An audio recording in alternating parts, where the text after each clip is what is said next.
You're listening to the Post-Apocalyptic Media Podcast. If it's post-apocalyptic, we're talking about it.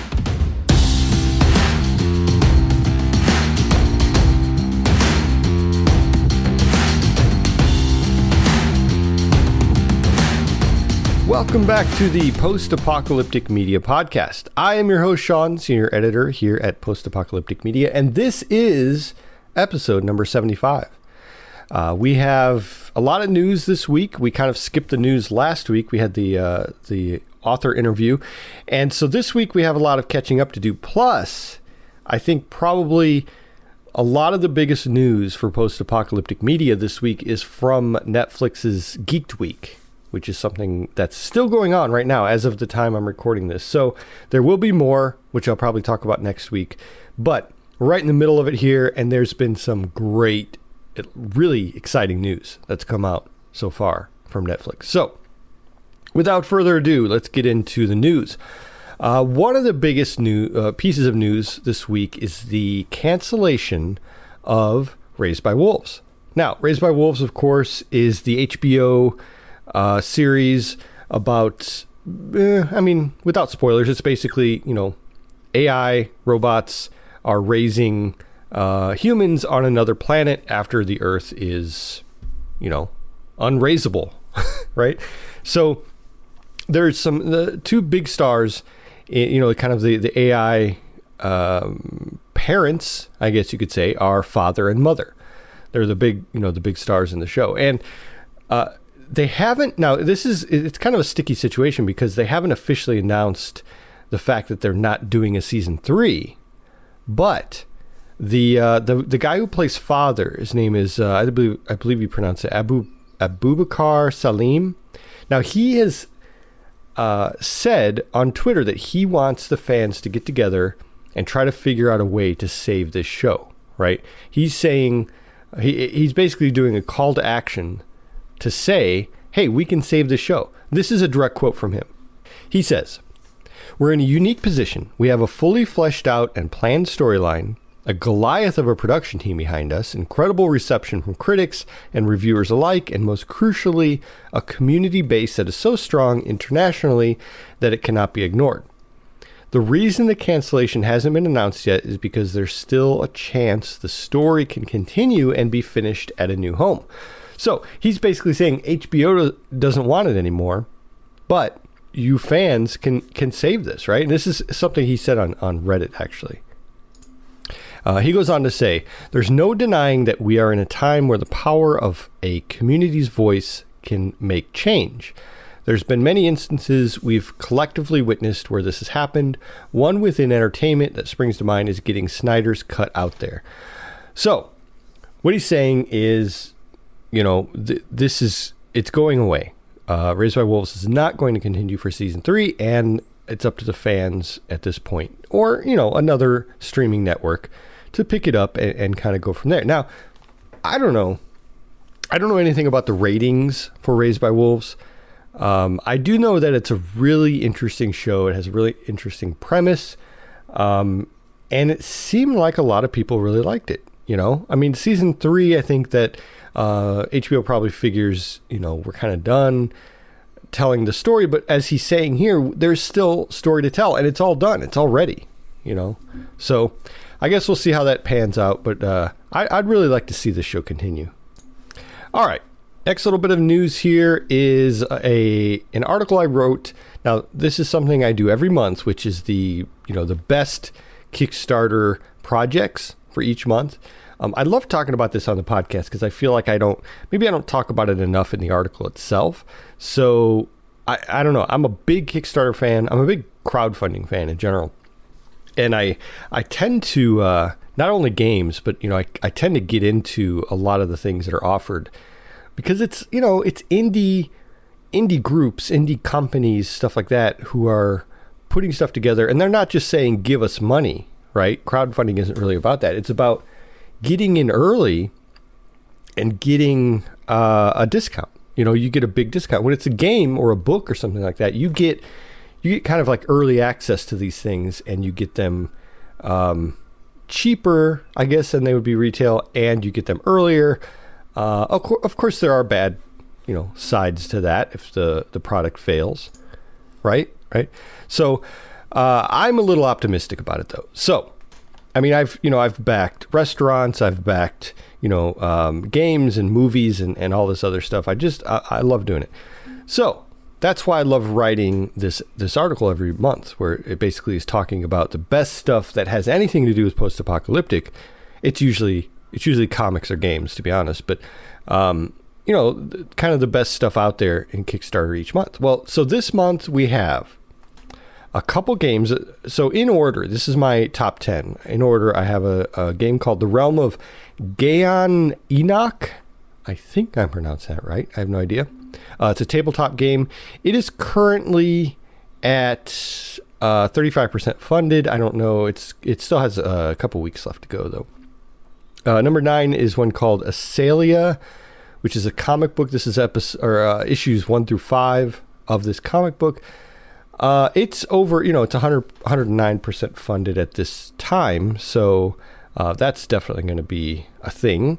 Number 8, Loot a Shack, which is a collection of tabletop 3D models. I'm a huge tabletop gaming fan, RPG fan. So, seeing the addition of these models that you can print out and add to your game, it seems like a win-win, right? Well, that one's actually been funded already. That one's done. It just ended not too long after I wrote the article on Tuesday of this week. So that one's done, in the books. Number 7, Hood Zombies, Night of the Living Ops, which is a mobile game. That one's not doing so well. 12% funded at this point, but it looks like a fun little game. Number 6, Last of Humanity, which is a video game. Ouch, this one's not doing well. 1% funded, and it looks like it has until the 20th to get funded. So we'll see how that goes. It looks fun, though. I mean, I like what I saw to make it all the way up to number 6 on my list. Number 5 is Snail Knight, which is a graphic novel. That one ended successfully. That one's going, it's going to be funded. It's going to happen. And it looks pretty cool. It's kind of like a fantasy mixed with post-apocalyptic. There's a knight and he's fighting in like a zombie infested apocalyptic world. Very cool. Number 4, Ending Apocalypse. This is a co-op zombie survival game. It's a video game. And that one actually ends today, the day that I'm recording this, which is Wednesday the 8th. Doesn't look like it's going to happen. It looks like a pretty cool game, but it's only at 61% funded, and it ends today. So, Post-Apocalyptic Clans, which is that's my number 3. That, again, it looks like it's probably not going to be funded. It ends tomorrow, 14% funded. Ouch. But it's a STL files for printing out miniatures on a 3D printer. It looks great. I mean, I don't really take into consideration when I post these, like how far along the campaign is and like how likely it will be to be funded. And this is a good example. This is my number 3, and it's only 14% funded. But I think it looks great. These models are amazing. I wish there was some way I could tell people to get in there and fund them. I don't know. It's probably not going to work. But anyway. Number 2 on my list is Backroads, which is a tabletop game. Looks really cool. It's funded. It ends on Saturday, and it's 104% funded. So that's going to happen. It's a tabletop role-playing game. Looks really cool. And then my number 1 is a comic book anthology, which so right there, it gets points for being a comic book anthology.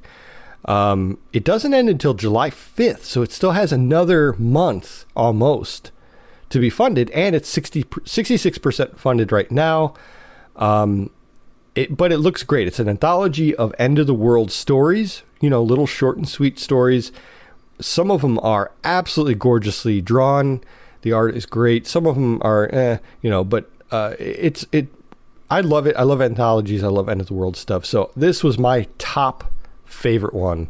Probably going to be funded. Like I said, we have almost a month left. 66% funded. Let's get this thing funded, right?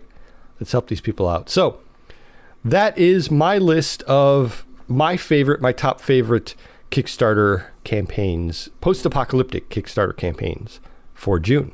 Next on the agenda is the reveal of Furiosa's war rig in the next Mad Max film. Now, the next Mad Max film is a prequel to Fury Road. It's called Furiosa. It follows the story of Furiosa when she's like in her 20s, like early 20s, and it will be played by Anya Taylor-Joy, who was in Queen's Gambit and movies like that. She's a really great actress, and she's going to be playing the part of Furiosa.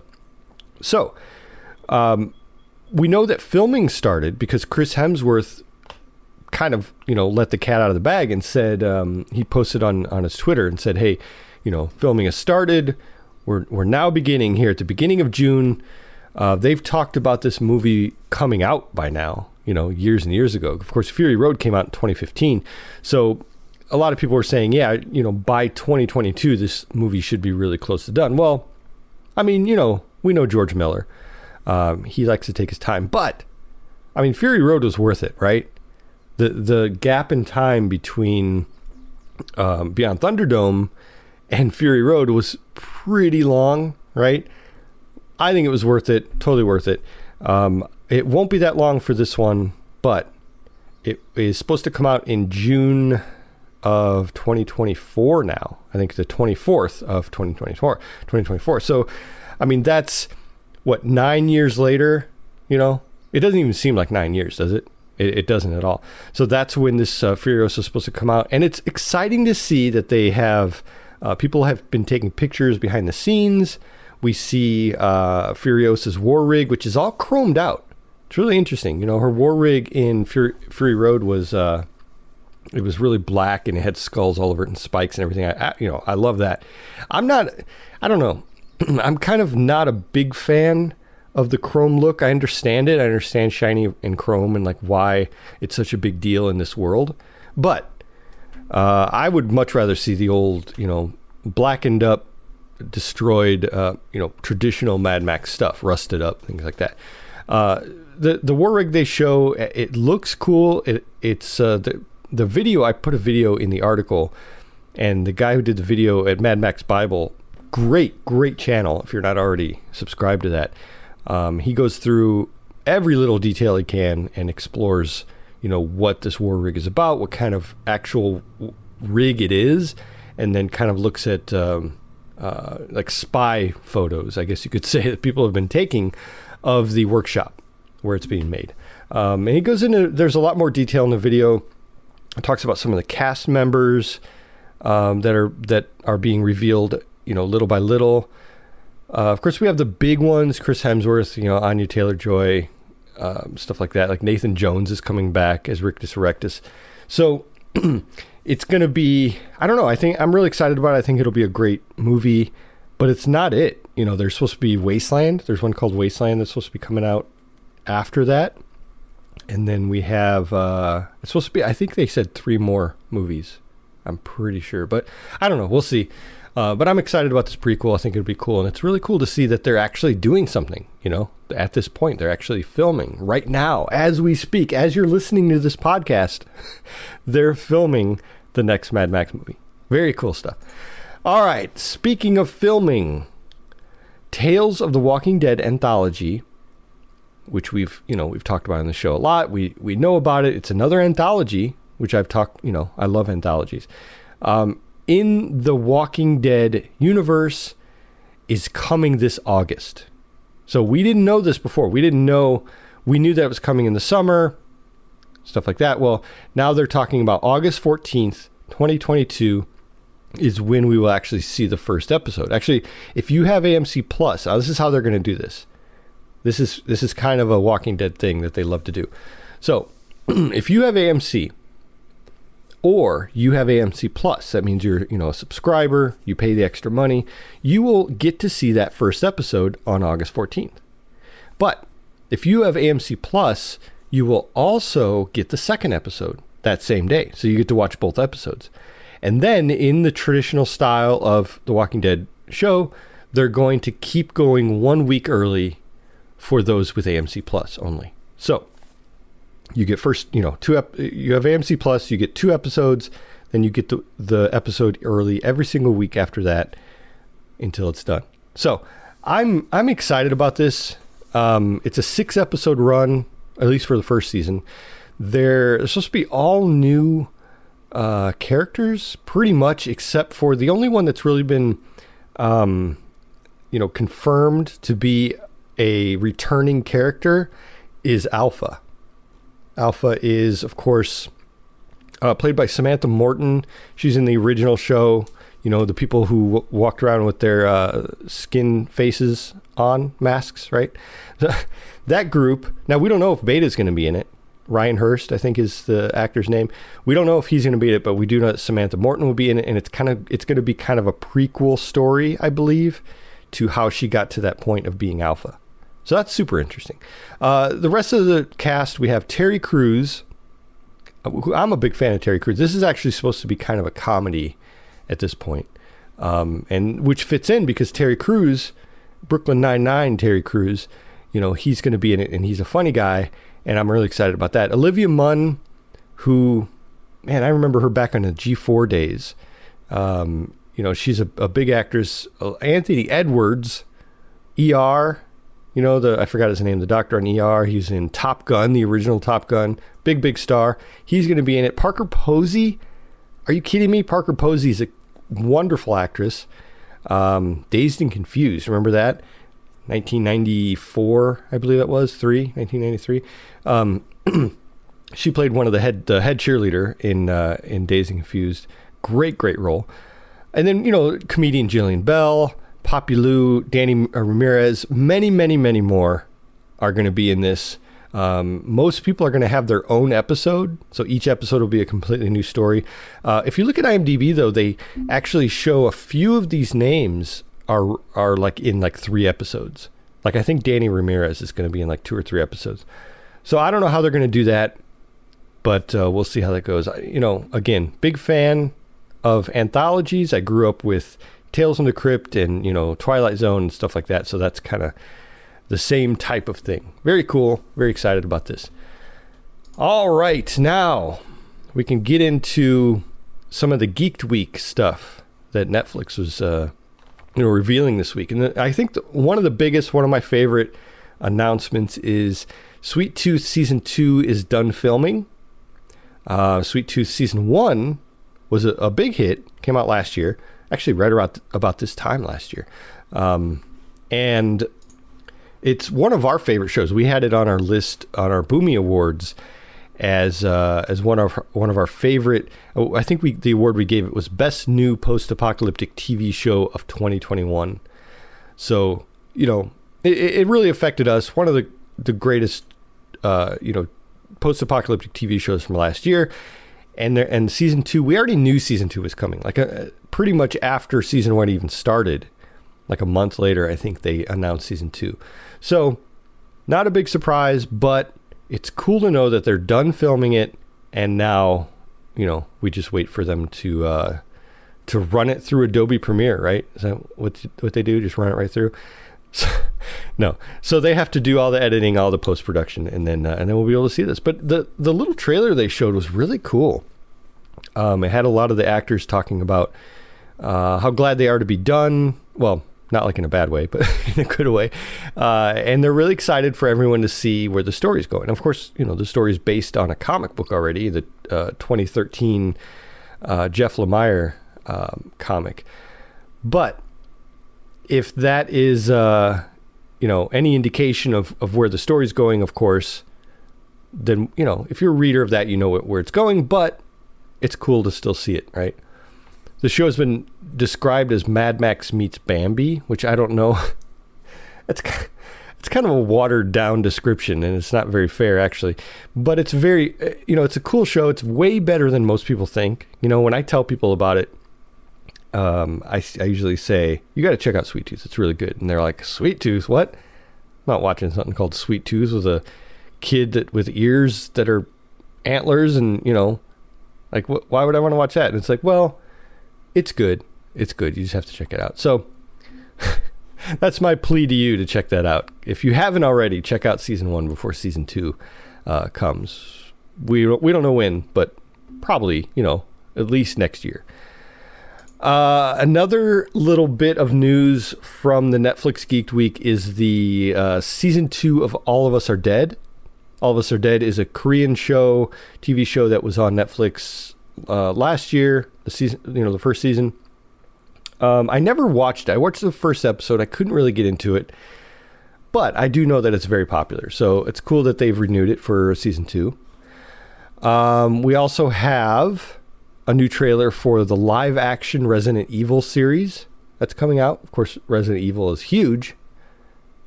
Started back in the 90s with the game. Many movies, comics, games, even like tabletop games, all that stuff. And so this is the newest installment. This is like a TV show on Netflix coming out this July. So like in a month. So they released the trailer and they released the fact that it's coming out in July. Very cool info. And one more, pretty big post-apocalyptic news from Geeked Week is the fact that they're coming out with a new cartoon.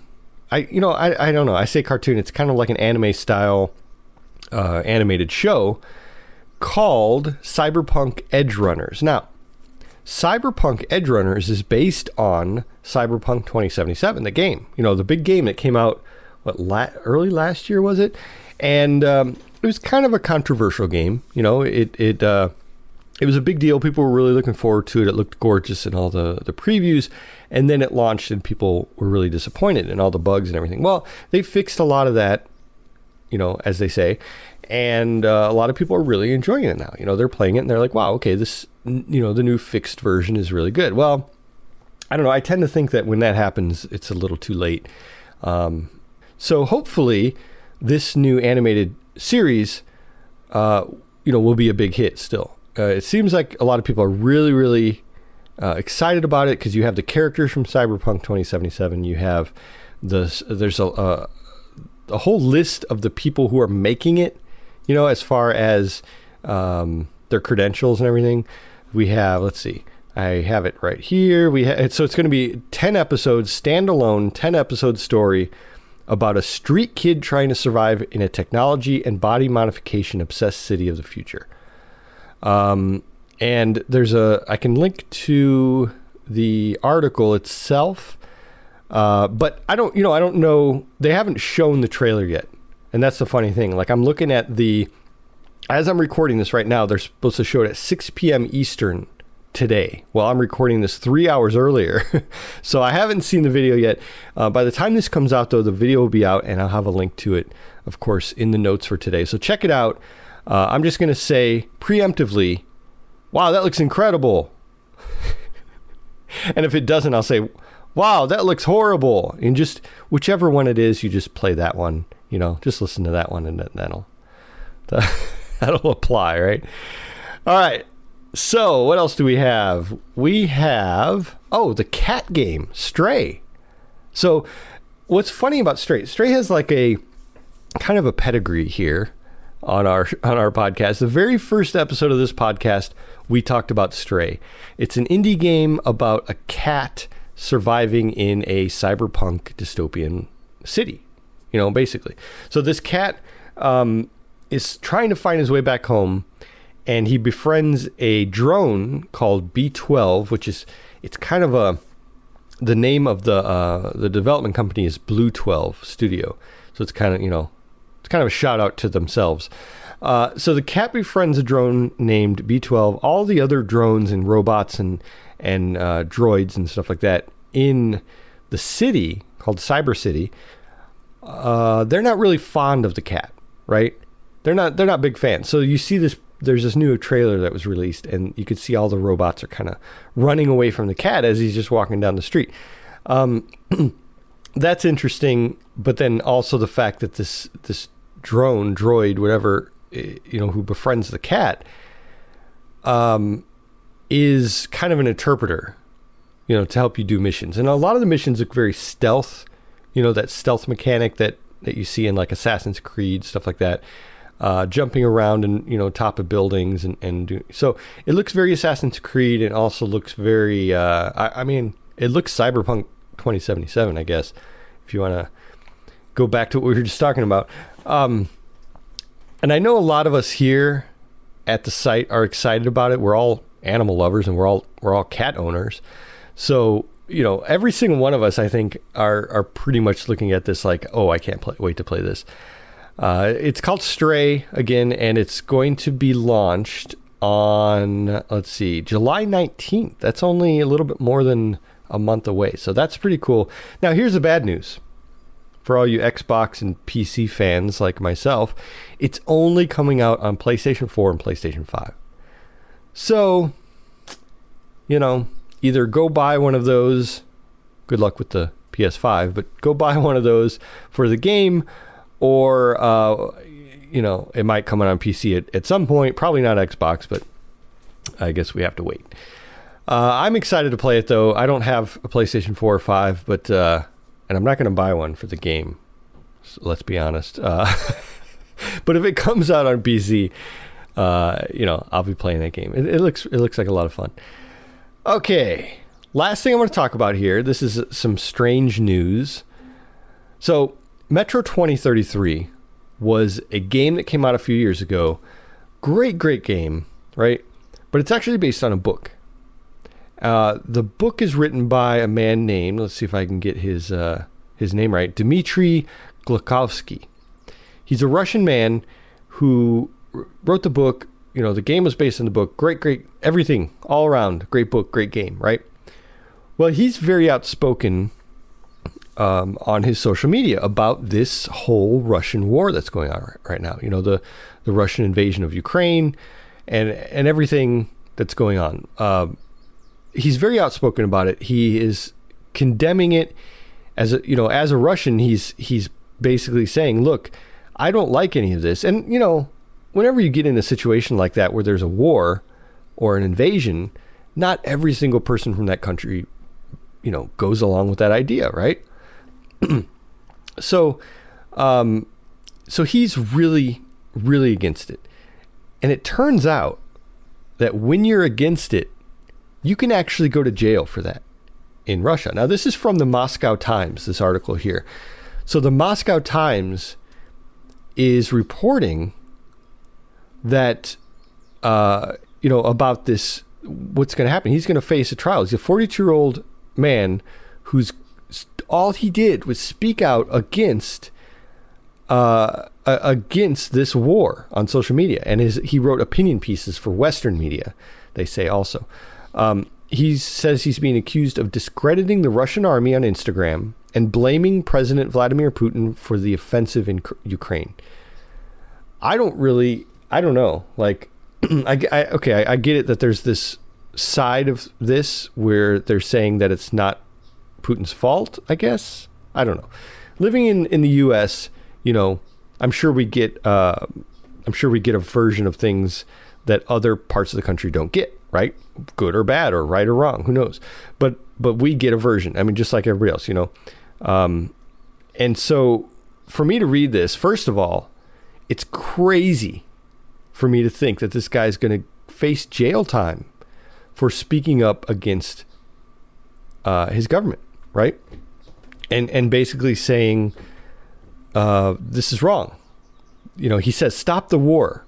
Admit that this is a war against the entire nation and stop it. That's what he said, right?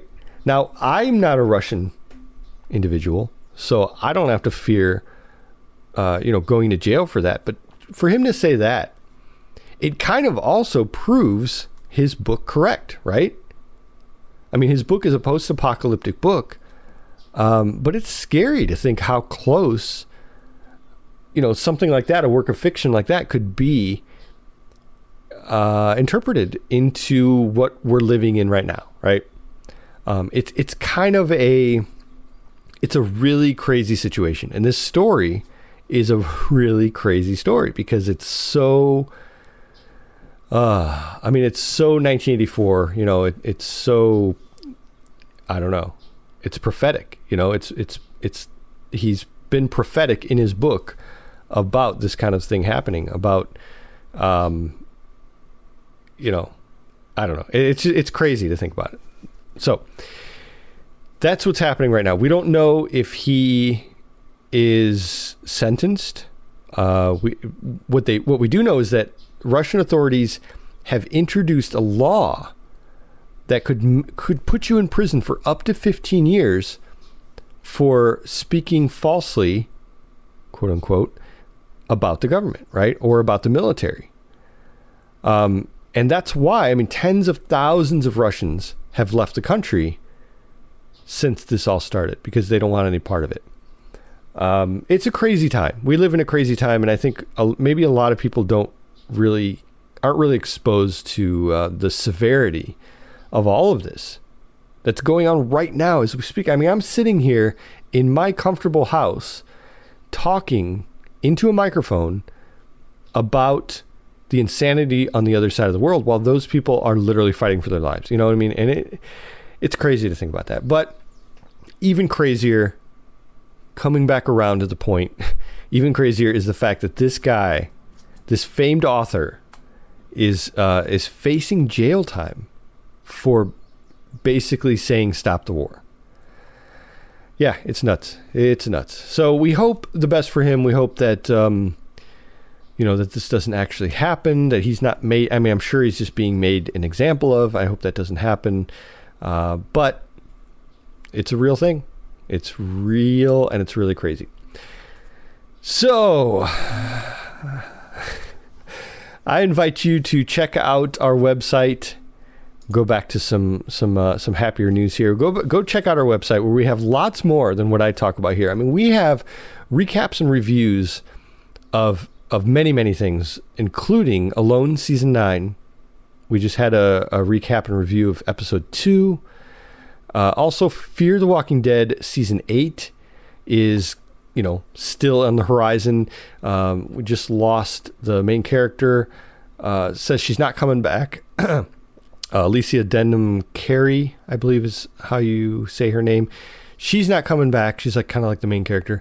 And then, also Alexis Bledel, who plays Emily on Handmaid's Tale, is not going to be in season 5 of that. So, we have all this other news on the site that you can check out.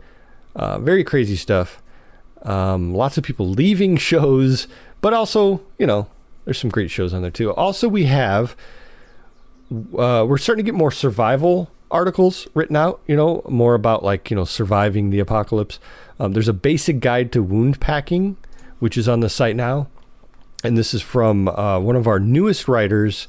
Her name is Bailey Higgins. She's actually an author of a zombie apocalypse series called Dangerous Days.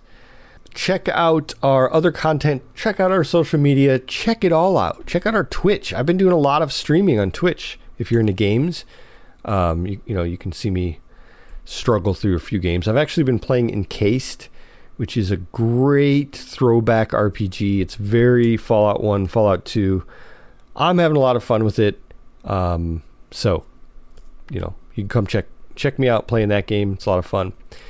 I have a schedule. If you go to twitch.tv/postapocalypticmedia, you'll find our schedule there. But also, I link to the Twitch channel in the show notes for this podcast, every episode, and also our Discord. If you go to our Discord, which is if you go to postapocalyptic.com, click on the Discord button, and we talk about all the things in the Discord. It's fun. Come say hi. But that's going to do it for this episode. I want to thank you all for listening. I had fun. I hope you had fun. And as always, remember to stay alive out there and always be ready for the big one. Bye-bye.